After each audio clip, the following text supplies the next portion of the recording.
तो स्वागत है आपका इस बुलेटिन में। मैं आपके साथ तहसीन फातिमा। सूत्रों के हवाले से इस वक्त की बड़ी खबर मिल रही है। दरअसल अलीगढ़ शराब कांड का सबसे बड़ा मास्टरमाइंड निकला धीरज शर्मा, जिसे निलंबित कर दिया गया। फिलहाल जिला आबकारी अधिकारी धीरज शर्मा था शराब कांड का मास्टरमाइंड। धीरज शर्मा की सरपरस्ती में ही चल रहा था अवैध शराब का कारोबार। धीरज शर्मा के इशारे पर ही विजेंद्र कपूर करता था मिथाइल अल्कोहल की सप्लाई। विजेंद्र कपूर के पास मिथाइल अल्कोहल रखने का नहीं था लाइसेंस। विजेंद्र कपूर के पास से 63 ड्रग मिथाइल अल्कोहल हुआ है बरामद। आखिरी समय तक विजेंद्र कपूर को बचाने में लगा रहा धीरज शर्मा। रेड के बावजूद धीरज शर्मा अल्कोहल की सप्लाई भरने को नहीं था तैयार। जल्द हो सकती है धीरज शर्मा के खिलाफ एफआईआर दर्ज।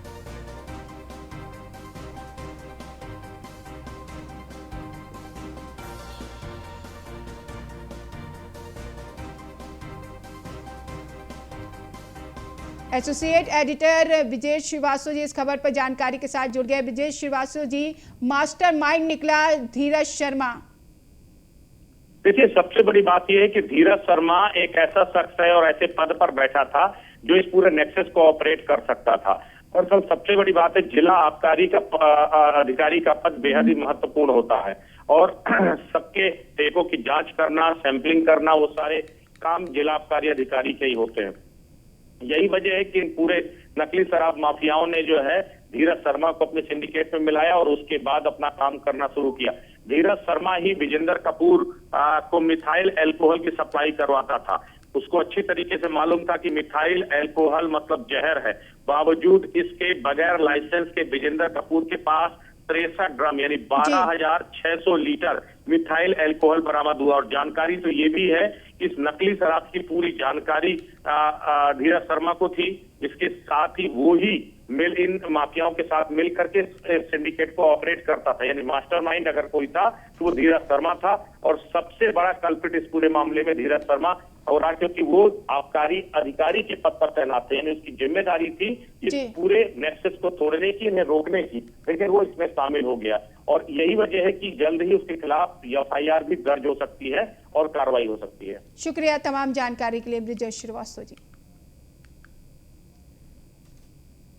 तो खबर लखनऊ से, बीजेपी में शामिल हो सकते हैं हरिओम यादव। इस वक्त की अहम जानकारी मुलायम सिंह यादव के संबंधी है। सपा विधायक हरिओम यादव, कल ही बीजेपी नेता दयाशंकर सिंह ने हरिओम यादव से की थी मुलाकात। सपा से 6 साल के लिए निष्कासित चल रहे हैं हरिओम यादव।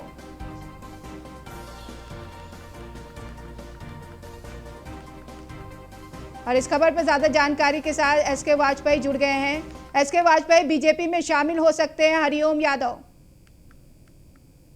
तौर पर क्योंकि हरिओम यादव समाजवादी पार्टी में जो सपा संरक्षक मुलायम सिंह यादव हैं उनके संधी हैं और साथ ही साथ सपा से विधायक भी हैं। लेकिन बावजूद इसके लगातार जब पार्टी में बदलाव हुआ था, जिस समय शिवपाल यादव का निष्कासन हुआ था, उस दौरान ही सपा सुप्रीमो अखिलेश यादव की तरफ से उनको भी 6 साल के लिए पार्टी विरोधी गतिविधियों के चलते निष्कासित किया गया था। हालांकि अब वो इस समय पार्टी में नहीं है, लेकिन लगातार उनकी नजदीकियां भारतीय जनता पार्टी के नेताओं के साथ बढ़ रही हैं। अभी पिछले दिनों ही उन्होंने बीजेपी के प्रदेश उपाध्यक्ष दयाशंकर सिंह से भी मुलाकात की थी।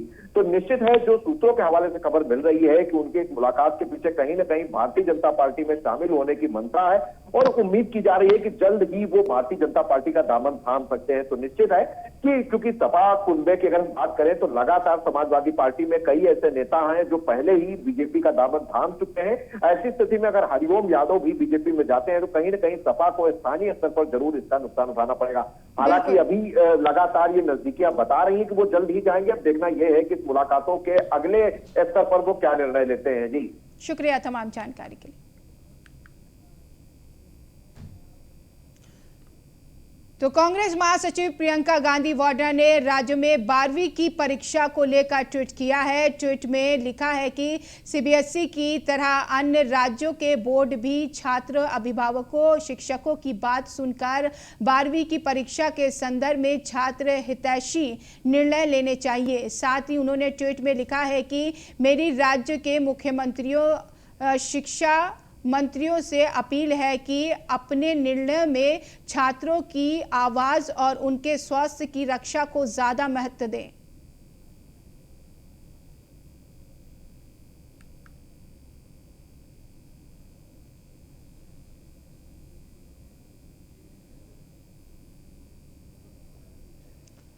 तो अगली खबर नोएडा से विदेशी नागरिकों से ठगी करने वाले गिरोह का खुलासा हुआ है। फर्जी कॉल एक्सचेंज कर विदेशी नागरिकों से करते थे ठगी। इस वक्त की अहम जानकारी, पुलिस ने गैंग के मास्टरमाइंड को भी गिरफ्तार किया है। गिरोह के 3 सदस्यों की पहले ही हो चुकी है गिरफ्तारी। विदेशी नागरिकों को टैक्स ऑडिट के नाम पर डराता था गैंग।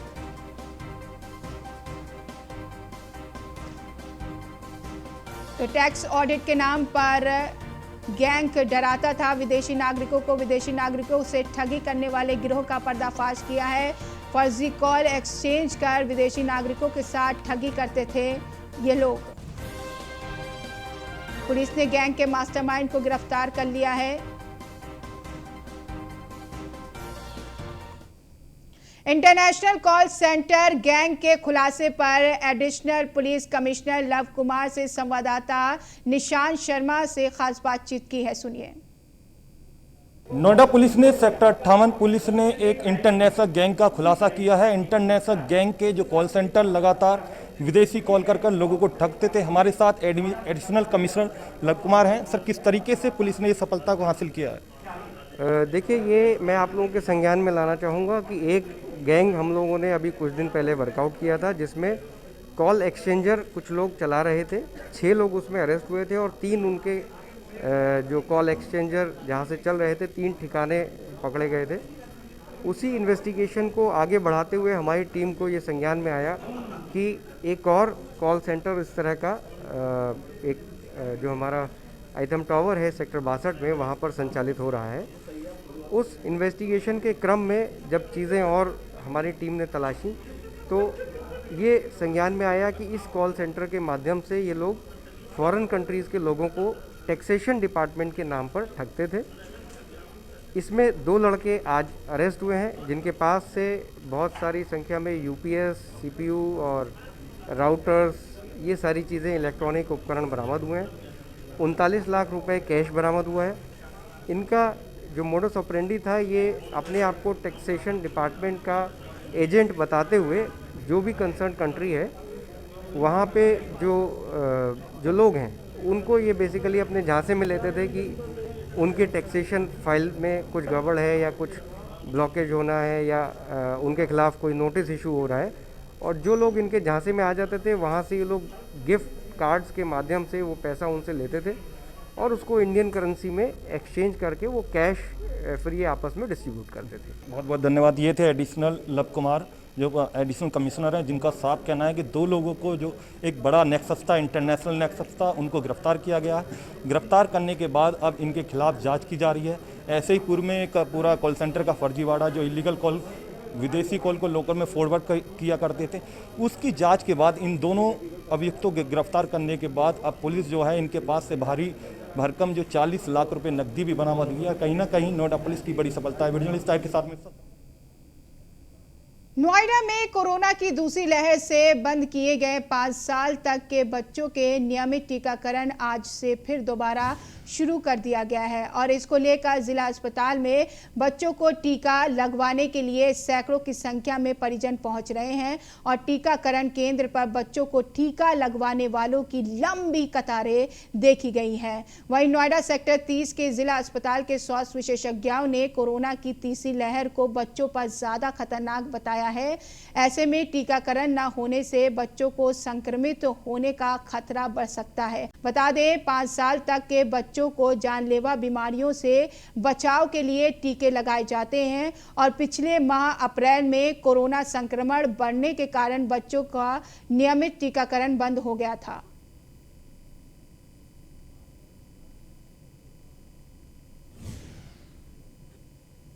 ऐसा है, बच्चों का टीकाकरण कार्यक्रम बहुत जरूरी था। इससे उनकी जो है इम्यूनिटी बढ़ती है, बीमारी से लड़ने की क्षमता बढ़ती है। जो तीसरी लहर को देखते हुए कहा गया कि बच्चे ज़्यादा बीमार हो गए, इसी को सोच में रखते हुए हमने टीकाकरण आज से प्रारंभ कराया है। बच्चों की इम्यूनिटी बढ़ेगी तो वो बीमारियों से लड़ पाने की, सभी बीमारियों से लड़ने की क्षमता बढ़ती है। ऐसा नहीं कि उस टीके से ही बढ़ती है, ये उनकी क्षमता पूरी बढ़ जाएगी। इसलिए मैंने उधर अमरोहा जनपद के रजबपुर थाना क्षेत्र में भाकियू के अध्यक्ष राकेश टिकैत पहुंचे। उनके आने से पहले पिछले कुछ दिनों से धरना दे रहे भाकियू के नेताओं ने टोल को लगभग 2 घंटे के लिए फ्री कर दिया। राकेश टिकैत ने किसानों से बातचीत की, उसके बाद टोल को सुचारू किया गया। राकेश टिकैत ने जाने से पहले मीडिया कर्मियों से बातचीत की और केंद्र सरकार को चेतावनी देते हुए कहा है कि 5 जून को हम लोग सांसदों के माध्यम से ज्ञापन सौंपेंगे और केंद्र के द्वारा लागू किए गए कृषि कानूनों के प्रतियां जलाएंगे। साथ ही उन्होंने कहा है कि अब हम अनाज को अपने कब्जे में करेंगे, तिजोरी में भरेंगे और इनका इलाज करेंगे।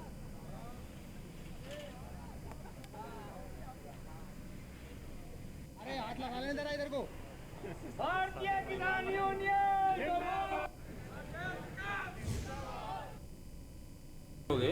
कोई 6 महीने के 6 महीने के आंदोलन हो, मान ही नहीं रही। कानून से बनाई दिए, या जनता भी मरेगी या भूख से मरेगी। अनाज को इकट्ठा करेंगे, तिजोरी में बंद करेंगे और महंगाई बढ़ाओगे, किसान भी मारेंगे और ये भी इनका भी इलाज होगा। कब तक चलेगा सर आपका यहाँ पर धरना प्रदर्शन? धरना प्रदर्शन भाई जो टोल पे चल रहे हैं, ये जब तक दिल्ली का चलेगा जब तक चलेगा।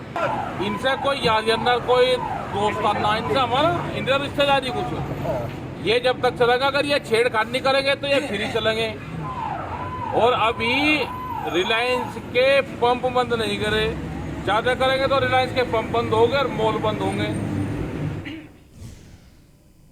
तो खबर हरदोई से है। न्यूज़ 1 इंडिया की खबर का बड़ा असर हुआ है। खबर का सीएमओ सूर्यमणि त्रिपाठी ने संज्ञान लिया है। सीएमओ सूर्यमणि त्रिपाठी ने जारी किया नोटिस जारी कर दिया कड़ी कार्रवाई के आदेश। पाली सीएससी में डॉक्टरों की गैर मौजूदगी का मामला है। सीएससी पर डॉक्टर समेत सभी कर्मचारी थे नदारद। खबर दिखाने के बाद प्रशासन पूरी तरीके से जागा है। तो खबर दिखाया गया था न्यूज़ 1 इंडिया पर, सीएससी पर डॉक्टर नदारद थे। इस खबर को दिखाने के बाद सीएमओ ने संज्ञान लिया है और ऐसे में यहां पर अब जांच पड़ताल होगी।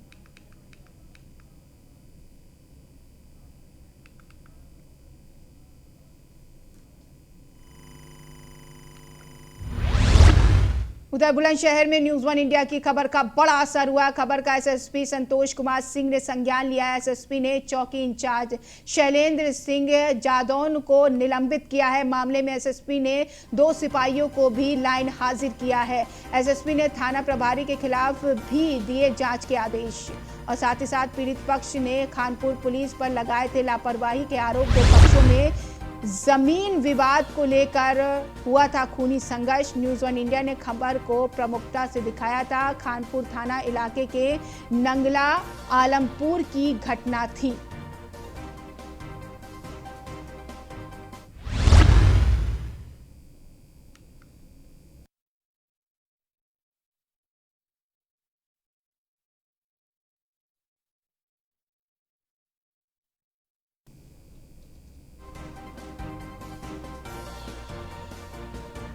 तो बुलंदशहर में न्यूज़ 1 इंडिया की खबर का असर हुआ है। खबर का एसएसपी संतोष कुमार सिंह ने संज्ञान लिया है।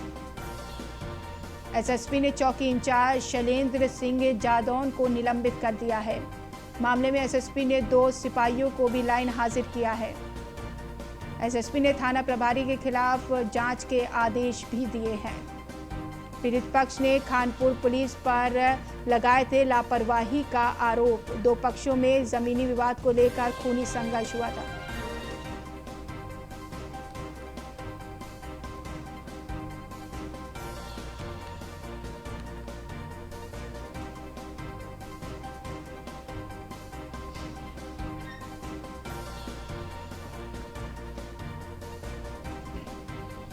तो इस खबर का असर हुआ है। एसएसपी ने चौकी इंचार्ज शैलेंद्र सिंह जादौन को निलंबित कर दिया इस मामले में और साथ ही साथ सिपाहियों को भी लाइन हाजिर किया है। SSP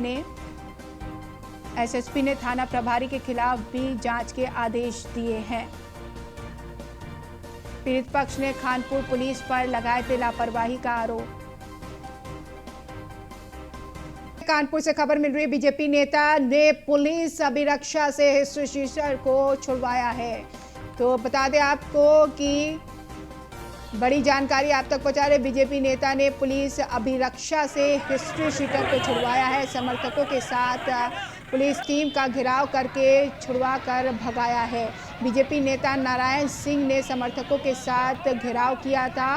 wanted history sheeter Manoj Singh को पकड़ने गई थी पुलिस टीम। निजी गेस्ट हाउस में बीजेपी नेता की बर्थडे पार्टी में शामिल था हिस्ट्री शीटर।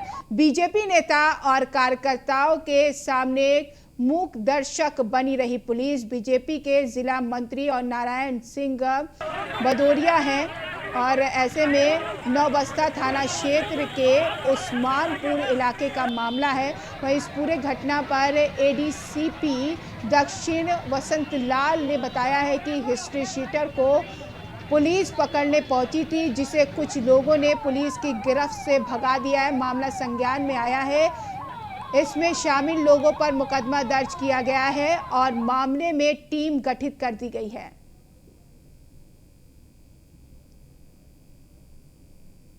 आज लगभग 1:30 बजे की बात है। उस्मानपुर चौकी क्षेत्र में एक आकर्षण गेस्ट हाउस है, उसी के पास में एक मनोज सिंह नामक अपराधी के होने की सूचना मिली।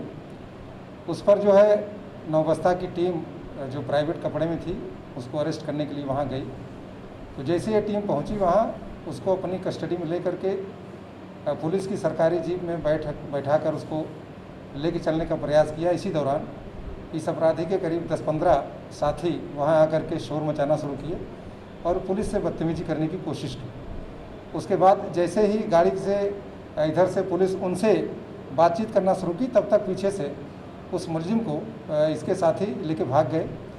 हमारे इंस्पेक्टर भी रास्ते में थे, लेकिन जब तक पहुँचते वो लोग उस मुलजिम को लेके भाग गए थे। आज सूरज पांडे इस खबर पर जानकारी के साथ जुड़ गए। सूरज, बीजेपी नेता ने हिस्ट्री शीटर को छुड़वाया है, क्या कुछ अहम जानकारी इस खबर से जुड़ी?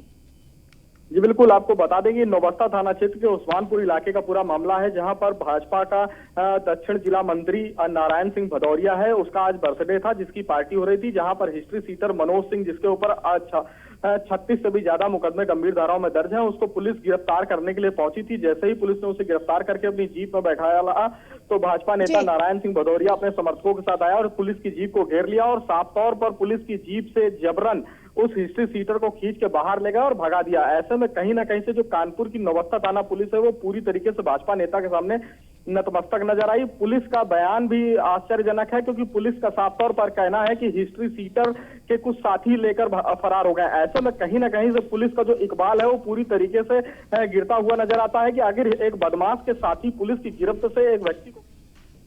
चलिए, शुक्रिया सूरज तमाम जानकारी के लिए।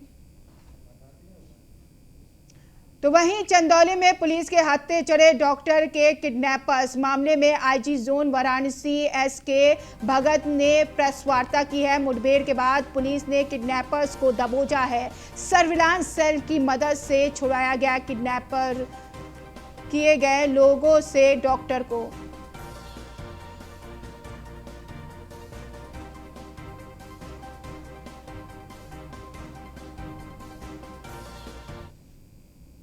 को शाम को लगभग 7-7:30 बजे के आसपास ये डॉक्टर अमरेश्वर दास मौर्य जी हैं, जो होम्योपैथिक चिकित्सक हैं। वो अपने घर डिस्पेंसरी चहनिया से अपने घर को जा रहे थे, तो रास्ते में 4 अज्ञात बदमाश एक स्विफ्ट डिज़ायर बिना नंबर की उनका मुजाहमत करते हुए उनका अपहरण कर लिया था। मौके पे खबर भदोही से है। दुल्हन बनकर प्रेमिका से मिलने पहुंचा प्रेमी। दरअसल ब्यूटी पार्लर से दुल्हन बनकर तैयार हुआ था प्रेमी। परिवारजनों ने मौके पर प्रेमी को धर दबोचा है। गोपीगंज थाना क्षेत्र के सोनखरी गांव का मामला है।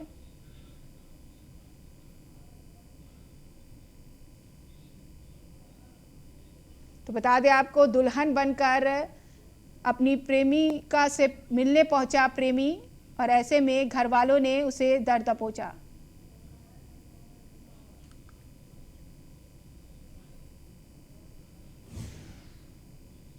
तो राष्ट्रीय परशुराम परिषद की तरफ से देवदूत ऋषि नारद मुनि की जयंती के एक राष्ट्रीय सम्मेलन का आयोजन किया गया। इस दौरान सम्मेलन में वर्चुअल तरीके से कोरोना काल में बंद मंदिरों और तीर्थ स्थलों के देव उपासक और तीर्थ पुरोहितों ने राष्ट्रीय सम्मेलन में हिस्सा लिया। वहीं इस सम्मेलन में न्यूज़ वन इंडिया के डायरेक्टर शैलेंद्र शर्मा ने भी शिरकत किया। बता दें कि इस सम्मेलन की अध्यक्षता राष्ट्रीय अध्यक्ष परशुराम परिषद परम पूज्य आचार्य महामंडलेश्वर कैलाशानंद गिरी महाराज ने की है। वहीं इस दौरान मुख्य अतिथि के रूप में केंद्रीय मंत्री अश्विनी चौबे और यूपी सरकार में मंत्री ब्रिजेश पाठक भी मौजूद रहे।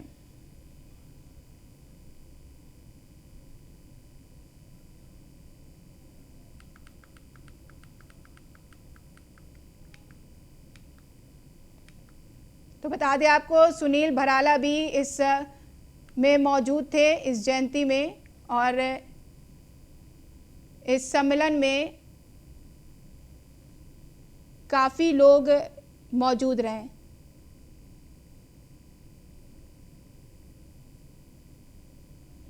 तो इस सम्मेलन में यूपी सरकार के मंत्री सुनील भराला भी मौजूद थे।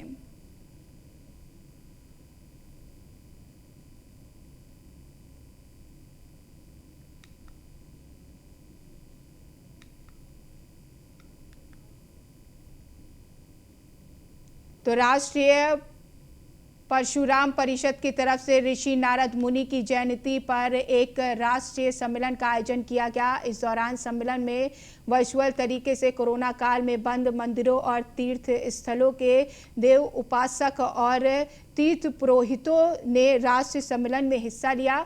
वहीं इस सम्मेलन में न्यूज़ वन इंडिया के डायरेक्टर शैलेंद्र शर्मा ने भी शिरकत किया।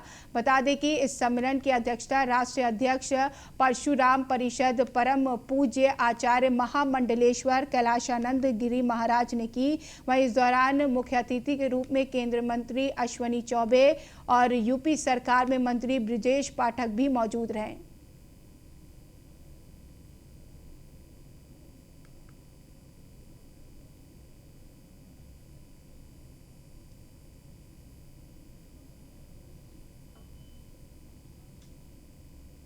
और फिलहाल इस बुलेटिन में इतना ही। नमस्कार।